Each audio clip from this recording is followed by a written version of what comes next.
बिस्मिल्लाहिर्रहमानिर्रहीम। अस्सलामुअलैकुम नाज़रीन कराम, नई वीडियो में आपको खुश आमदीद कहते हैं।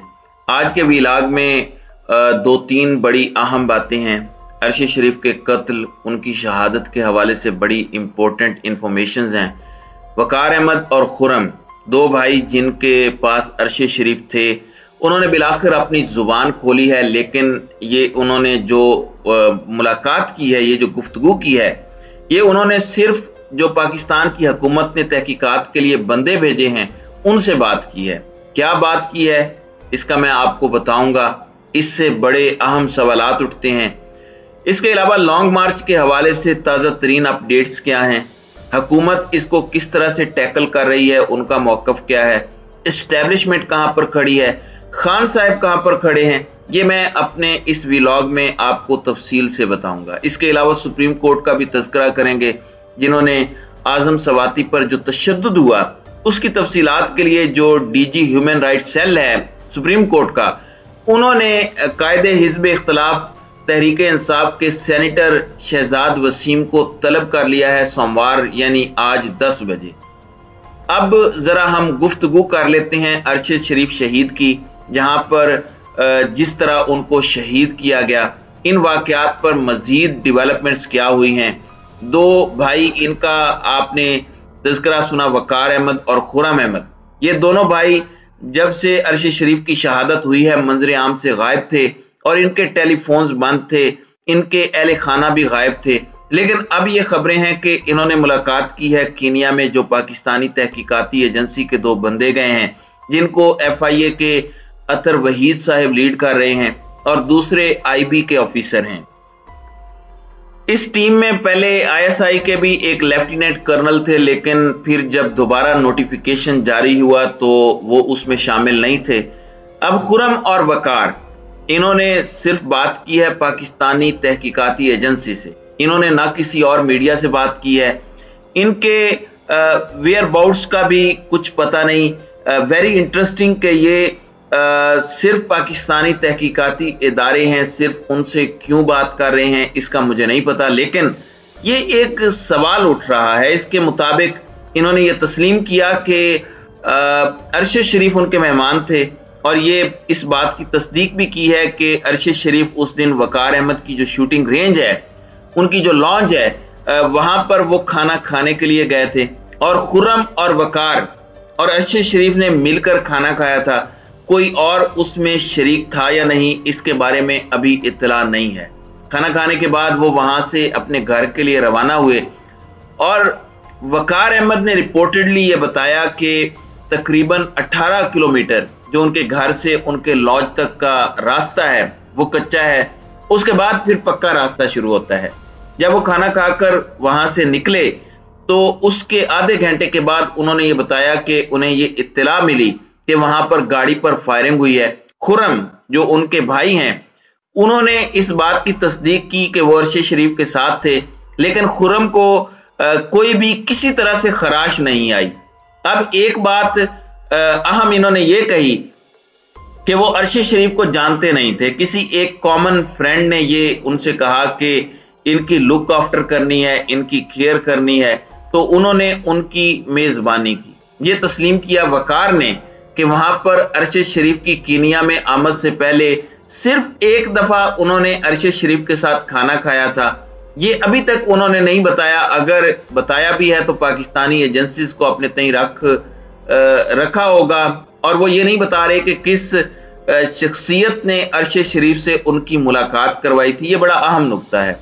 लेकिन अभी तक ये चीजें इस्टेब्लिश हो चुकी हैं कि खुर्रम और वकार ये दोनों मेजबान थे, दोनों आखिरी वक्त में अरशद शरीफ के साथ थे। खाना तीनों ने इकट्ठे खाया। उसके बाद वकार के बकौल खुर्रम अरशद शरीफ के साथ थे और जब वो निकले हैं घर वापसी के लिए तो तकरीबन आधे घंटे के बाद उन्हें फायरिंग की जो इत्तला है वो मौसूल हुई है। अब सिर्फ इन्होंने पाकिस्तानी एजेंसियों से ही क्यों बात की है, कहीं किसी और मीडिया पर अपना कोई बयान क्यों नहीं दिया? क्या वो कीनियन अथॉरिटीज के पास हैं, उनकी प्रोटेक्शन में हैं और उनकी एक्सेस हुकूमत पाकिस्तान को कीनिया ने दी है? क्या वो हिफाजती हिरासत में हैं और क्या उनके बयानात को कोई इन्फ्लुएंस करने की कोशिश कर रहा है? ये बड़े अहम सवालात हैं, लेकिन मैं आपको जो कीनिया के अखबार ने लिखा वो भी बता दूं कि कभी भी शायद हमें सच्चाई मालूम नहीं हो सकेगी कि अरशी शरीफ के साथ हुआ क्या था, क्योंकि ये सब कुछ बहुत ज्यादा कंट्रोल्ड है। इस हुकूमत की तहकीकात पर किसी को एतबार नहीं है और ये सब कंट्रोल्ड है। वो किसी इंडिपेंडेंट मीडिया से बात नहीं कर रहे। तो ये अब तक की इत्तलाआत हैं।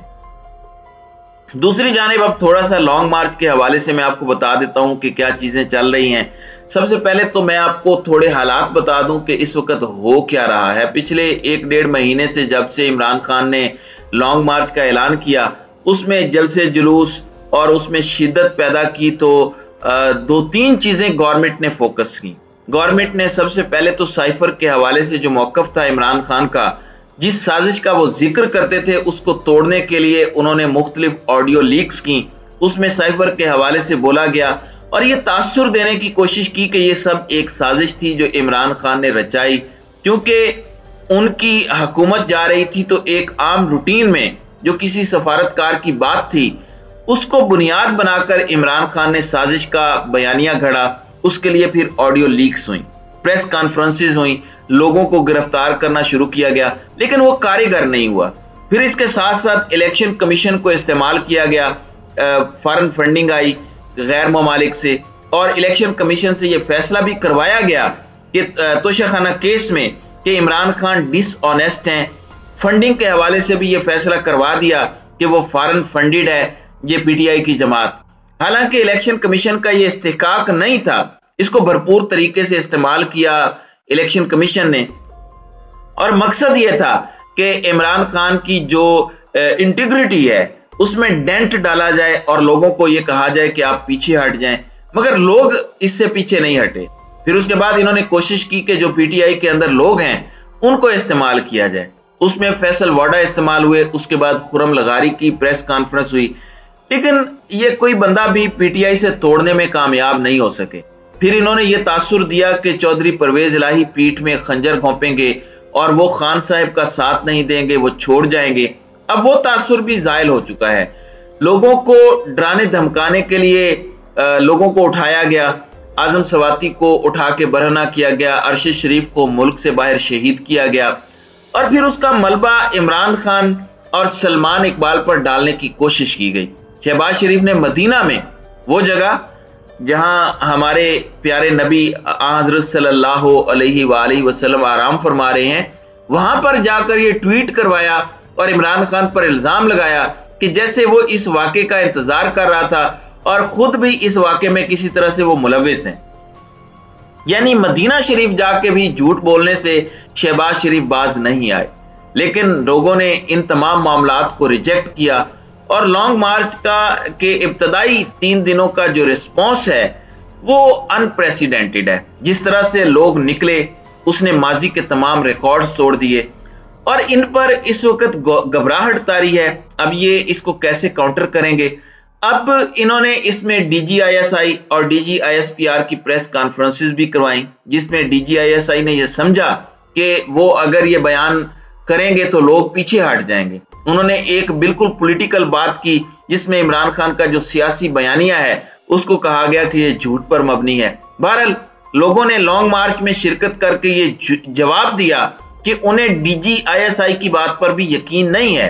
अरशी शरीफ के जनाजे में भी जिस तरह लोग शरीक हुए उसने भी इनको झूठा साबित कर दिया। तो नाज़रीन इकराम, ये अब तक की डेवलपमेंट्स हैं। अब देखते हैं कि ये ऊंट किस करवट बैठता है।